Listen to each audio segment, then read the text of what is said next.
Bonjour et bienvenue dans Everwin GX présenté par FP Développement. Aujourd'hui, dans notre logiciel totalement personnalisable et paramétrable, nous allons parler RGPD. Alors, c'est la loi sur la protection des données qui sont personnelles. Donc, vous avez la possibilité de gérer ces informations enregistrées dans la base GX. Ces données personnelles gérées, en fait, elles sont en rapport avec les fiches clients et les fournisseurs, c'est-à-dire plus précisément avec les contacts clients, les contacts fournisseurs et bien évidemment les fiches du personnel. Donc, par défaut, la gestion du RGPD sur les fiches contacts clients et fournisseurs, elle est active, mais elle est inactive. Donc, pour que vous puissiez gérer en interne le RGPD, il faut bien évidemment que vous désigniez une ou plusieurs personnes pour activer en fait ce RGPD chez vous et il faut pour cela activer les droits à un utilisateur. Donc pour cela en fait c'est très simple, il suffit d'aller en fait dans la configuration. Et au niveau de la configuration, donc dans les utilisateurs, et au niveau des utilisateurs, eh bien dans les droits,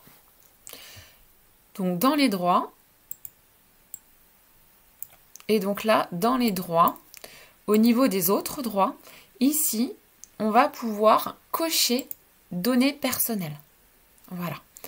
Et donc, on ressort.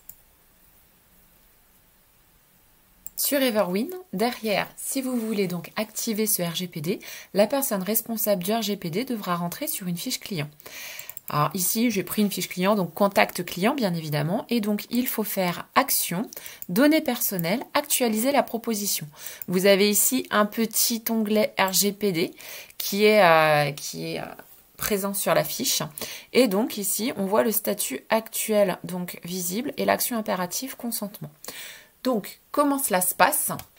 Donc c'est très simple, il vous suffit dans la grille de faire une flèche vers le bas et le 25 octobre 2023, eh bien, on va mettre également une date de fin de consentement qui est généralement l'année suivante.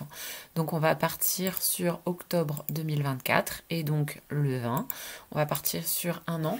Et donc, on va dire qu'on a fait une campagne emailing avec consentement de données.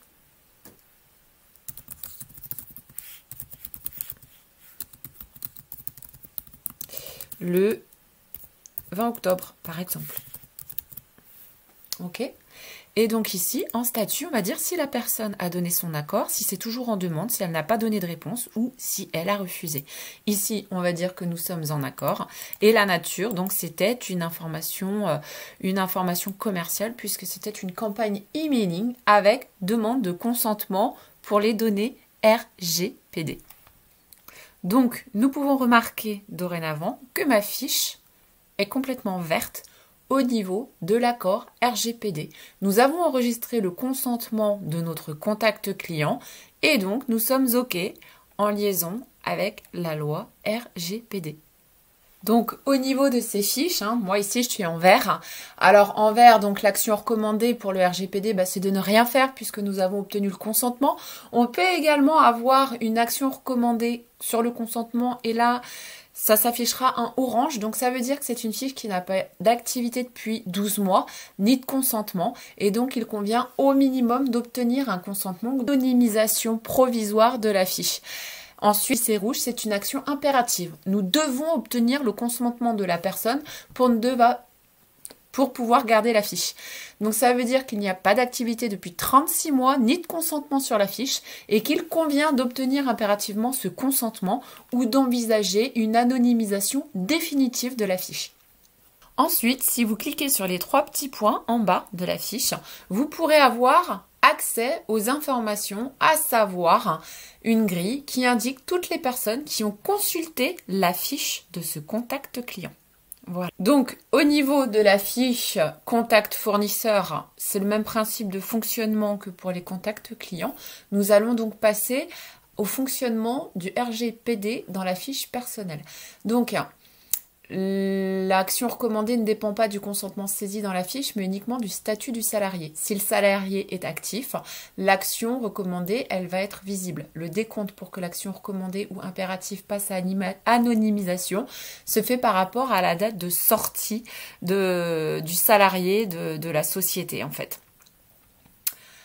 Donc, au niveau du traitement, une fois que le RGPD a mis ses fiches à jour, il faut les traiter pour les rendre anonymes de manière à ce que ces données qui n'ont plus lieu d'être dans la société soient vraiment anonymisées parce que la personne a quitté les sociétés ou parce que vous n'avez pas obtenu le consentement de cette personne pour garder ces données.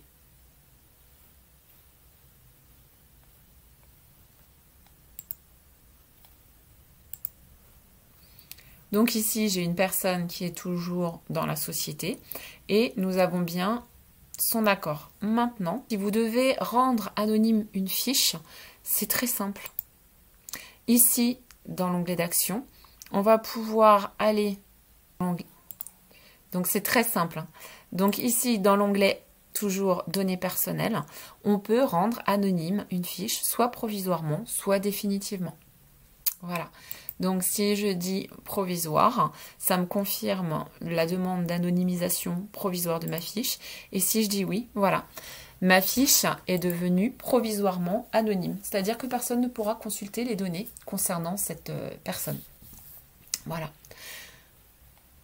Là, nous avons vu le cas où nous faisons des opérations fiche par fiche.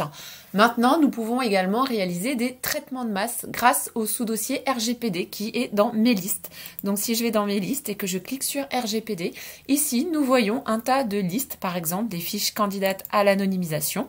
Donc, j'ai toutes ces fiches puisque mes clients n'ont pas été peut-être consultés depuis plus de 36 mois et je vais pouvoir faire des actions me permettant de faire un traitement de masse. Donc par exemple, ici je vais prendre les 3 premières fiches et puis je vais faire un simple clic droit et je vais pouvoir faire une anonymisation provisoire. Et donc ces fiches vont être anonymisées. Donc si je les retrouve,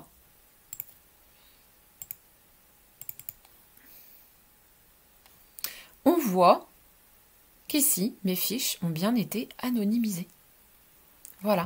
Donc, il n'y a plus d'informations sensibles, d'informations personnelles dans ces fiches. Voilà. Et si nous souhaitons ne plus les rendre anonymes, je confirme et je récupère toutes mes données. Bien évidemment, seule la personne responsable du RGPD dans votre société peut mener à bien ces actions. N'importe qui ne peut pas le faire. Donc ici, le fait de pouvoir reconsulter cette fiche est bien sûr parce que j'ai fait une anonymisation provisoire. Elle aurait été définitive, je n'aurais jamais pu revenir dessus. Maintenant, je vais vous montrer comment paramétrer le RGPD. C'est très simple et cela se passe dans la configuration.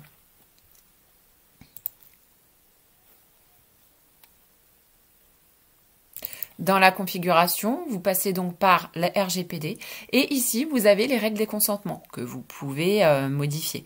Bien évidemment, en vérifiant les résultats qui doivent impérativement être égaux à 0 pour un refus, à 1 pour l'attente et à 2 pour un accord. Voilà.